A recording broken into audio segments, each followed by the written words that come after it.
কি গো, কখন যাবে মরতে? এই যে রেডি হচ্ছি। যা ঠান্ডা পড়েছে, রোদটা একটু উঠলে তারপর যাব। যাচ্ছ যাও, কিন্তু কারো প্রেমে পড়ে যেও না যেন। হা হা হা হা হা। যা সব সেজেছে, মনে হচ্ছে যেন ফ্যাশন শো হচ্ছে। আচ্ছা, এলাম আমি। সাবধানে যাও। নিন এবার জল ঢালা শুরু করুন। আরে দাঁড়াও দাঁড়াও, এখনো আমি অর্ধেক রাস্তায় যে। এত সকাল সকাল জল ঢাললে আমার তো ঠান্ডা লেগে যাবে। নাও নাও দিদি, তাড়াতাড়ি ঢালো। এত বড় ঘট, আবার ভর্তি জল। আমার জ্বর করিয়েই ছাড়বে। অর্ধেক ঢালবে কিন্তু। ওং নমঃ শিবায়।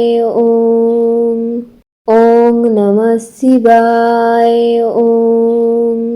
দিল দিল দিল, প্রথমেই পুরো চান করিয়ে দিল।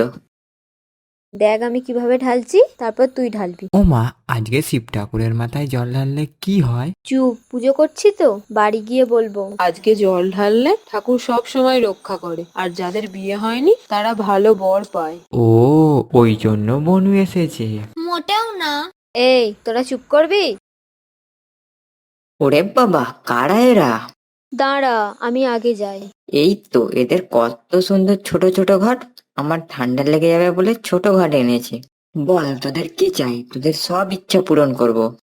ঠাকুর ঠাকুর, আমার বয়ফ্রেন্ডটা ব্রেকআপ করেছে, তুমি একটা ভালো বর এনে দাও তো। আমি তো ভাবলাম পরীক্ষায় পাস করিয়ে দিতে বলবি।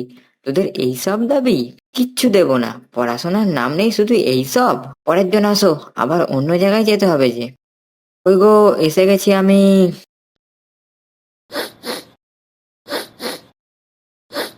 বললাম আমি একটু পর রোদ উঠলে যাবে। না, সকাল সকাল চলে গেছে। এই নাও, প্যারাসিটামল খাও।